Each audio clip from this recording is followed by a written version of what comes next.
नमस्कार मु मयूरेश स्वागत करुच्ची एनएनएस ओडिया को लॉकडाउन स्पेशल आमर गपसप आम सहित अच्छा जेके महांती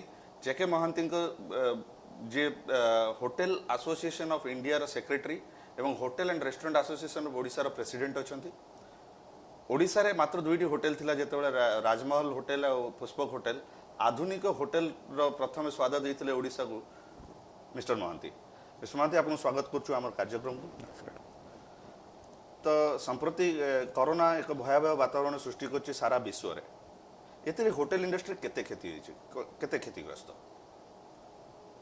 सबुठु वर्स्ट अफेक्टेड है होटेल इंडस्ट्री कहीं एटा जो फेब्रुआरी जो सबुआड़ू कोरोना भाइरस जो मातिला आमर मार्च 22 पर पूरा ताला पड़गला खाली आम होटेल नुह सबू होटेल ओडिशा रे सबू होटेल सबू रेस्टोरेंट इटिंग जॉइंट्स जिते थिला सबू तक ताला पड़गला तो एपर्यंत ताला पड़ी रही मे 3 पर्यंत ताला पड़ी रही hotel industry when we talk about hotel industry in India आम एम्प्लॉय करूँ 4 कोटी लोक वर्तमान समस्त घर बस वर्स्ट अफेक्टेड मु कहीं कहूँ कहीं आपणकर मे 3 जो ओपनिंग डिक्लेयर हम से लोक भी डरवे एरोप्लेन चलने को कि ट्रेन रे चलने को बस रे चलने को पाखापाखि बसवा भी लोक डरवे सो होटेल इंडस्ट्रीटा को पुणी रिवाइव करने को आहुरी कम से कम 6 मास दरकार सो 6 मास पर्यंत मेजर प्रॉब्लम होची आमे अबिका लोक मान को दरमा देबू कहूँ तो इनकम होता बैंक को इंटरेस्ट दिया जाऊला रिपेमेंट हो जाऊला प्रिंसिपल स्टाफ मैंने भी दरमा पाते वर्तमान after opening overheads electric bills एगुरा सब रहिबो स्टाफ मैंने दरमा पाइबे कोठू बैंक सुध पाइबो कोठू कि प्रिंसिपल रिपेमेंट कोठ पाइबो so after opening of the lockdown I think आहुरी बहुत प्रॉब्लम्स आम एंटिसिपेट करूछु आउ जदि इनकम न रहिबो 4 कोटी लोक मालिक माने मासे 2 मास दरमा दी परिवे ताको रिजर्व फंड रू तापर it will be difficult for owners to pay salary is one component the other component is bank रो सुध रिजर्व बैंक ऑफ इंडिया कहीदेले जे 3 मास डिफर कर दउछु इंटरेस्ट अरे जदि गोटे लोक रोजगार न कर इंटरेस्ट दबो कौट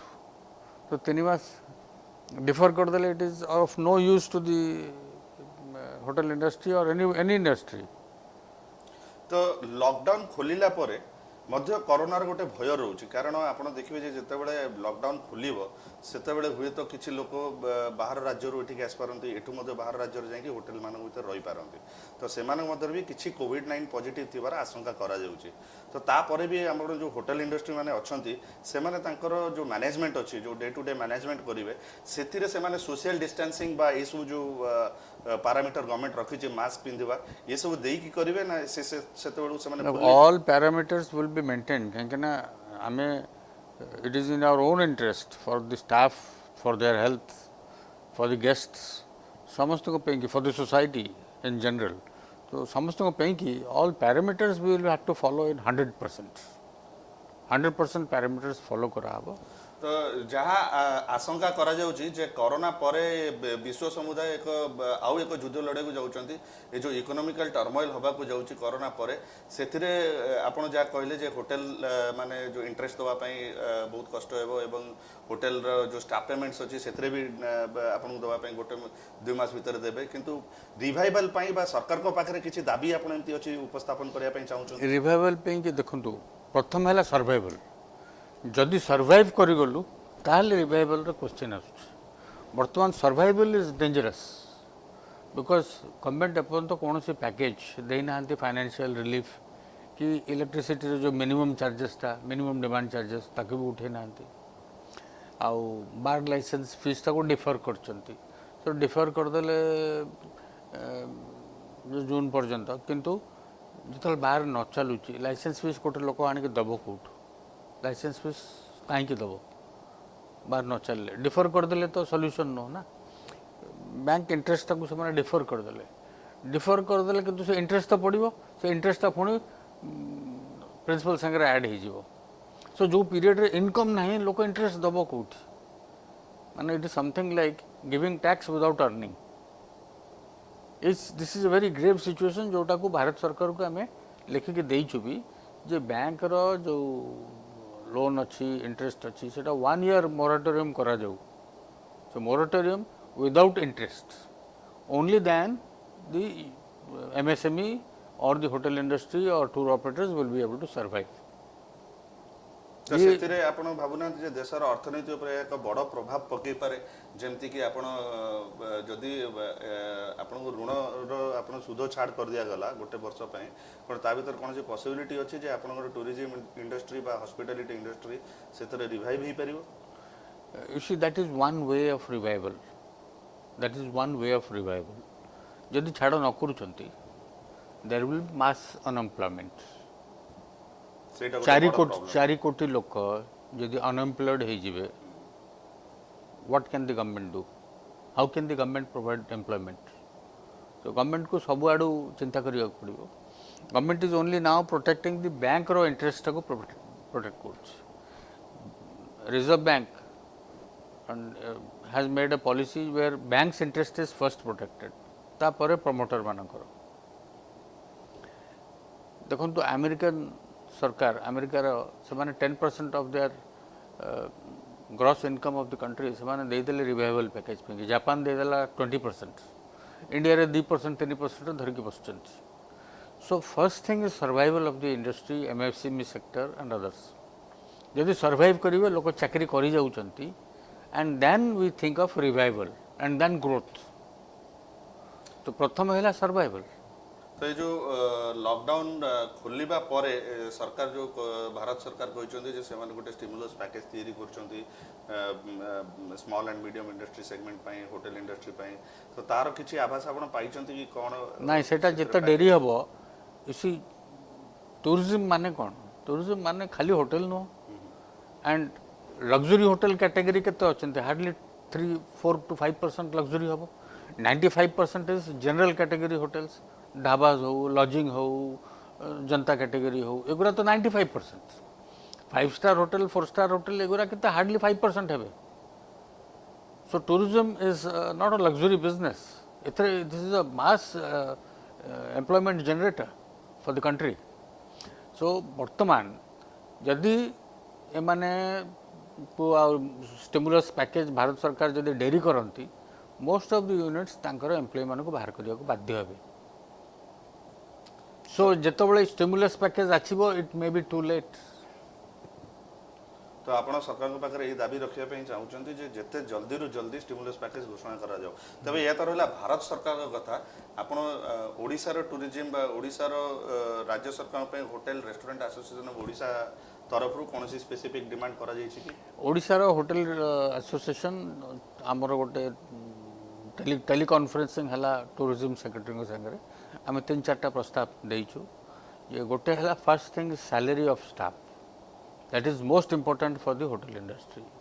जे जोटा को आम कहिछु जे लेबर डिपार्टमेंट सबु मासरे से माने लेबर वेलफेयर फंड गोटे आमटो नैचंती। सो वर्तमान आसंता 6 मास पे कि labour department ESI provident fund एमानकर कैश सरप्लस बहुत अच्छी। एमाने आसंता 6 मास पे कि दरमाटा दियो। जदि से दरमा देदेले ए स्टाफ रहीगले एम्प्लॉइज बंचीगले घर जदि चुली लगी पारला, that will be a great service to the nation. एटा को सरकार करें। द्वितीय आम गोटे this is a immediate requirement for the staff. द्वितीय जो statutory dues property tax, municipality tax, bar licence fees, electrical minimum guarantee fees, all those things should be deferred at least for 6 months. अभी income नहीं लोग देवे कुछ। That is one. Then we have also suggested that गोटे short term and long term marketing planning करा जाओ। Immediately खोलला पर गोटे कैंपेन हबो जे Odisha is open, Odisha is free from corona virus compared to other states, and then a long term marketing plan, road shows in every city। कहना वर्तमान foreign tourism खत्म हो गला, विदेश लोक आसबेनी, आम देश विदेश को जापरि। So domestic tourism is going to pick up in a huge way. Domestic tourism है ओडिशार we should be doing road shows in every city in India. That is one way where we can promote our states.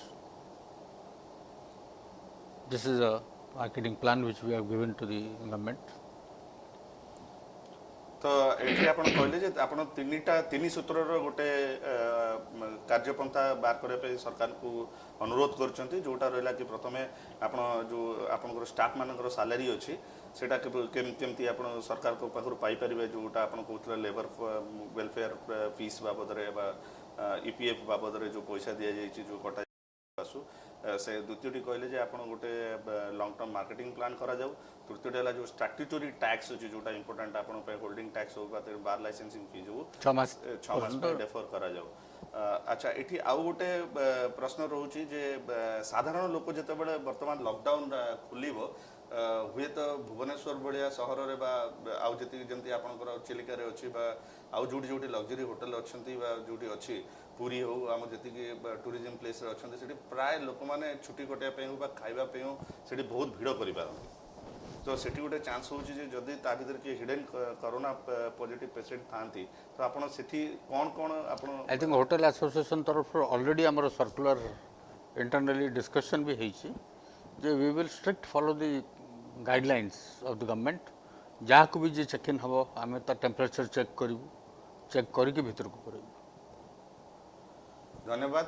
ମୁଁ ଆଜିର ଗପସପ୍କୁ ଏଇଠି ରଖୁଛି। ତ ବନ୍ଦ କରିବା ପୂର୍ବରୁ ମୁଁ ଆପଣଙ୍କୁ କହିଦେଉଛି ଯେ ହୋଟେଲ ଇଣ୍ଡଷ୍ଟ୍ରିରେ ସାରା ଭାରତରେ 4 କୋଟି ଲୋକ କାମ କରନ୍ତି। ଯଦି ସରକାର ଏହା ପାଇଁ କୌଣସି ଏକ ଭଲ ଷ୍ଟିମୁଲସ୍ ପ୍ୟାକେଜ ଘୋଷଣା ନ କରୁଛନ୍ତି ତାହେଲେ ହୁଏତ 4 କୋଟି ଲୋକଙ୍କ ଘରେ ଅନ୍ନ ପହଞ୍ଚିବା ବହୁତ କଷ୍ଟ ହେବ। ଦ୍ୱିତୀୟରେ ହେଲା ଯେ ଟୁରିଜିମ୍ରୁ ବହୁତ ଇନକମ୍ ଆସିଥାଏ ରାଜ୍ୟ ହେଉ ବା ଦେଶର ସରକାରକୁ। ତେଣୁ ଏବେ ଯେହେତୁ ବାହାରୁ ପର୍ଯ୍ୟଟକମାନେ ଆସିବାର କୌଣସି ସମ୍ଭାବନା ନାହିଁ, ତେଣୁ ସେମାନେ ଡୋମେଷ୍ଟିକ୍ ଟୁରିଜିମ୍ରେ ମାର୍କେଟିଂକୁ ଯେତେ ଆଗ୍ରେସିଭ୍ କରିବେ ତ ସେତେ ଶୀଘ୍ର ଆମର ଏଠି ଲୋକାଲ୍ ହୋଟେଲ ଇଣ୍ଡଷ୍ଟ୍ରିଜ୍ ମାନେ ତାଙ୍କର ରିଭାଇଭାଲ୍ କରିପାରିବେ।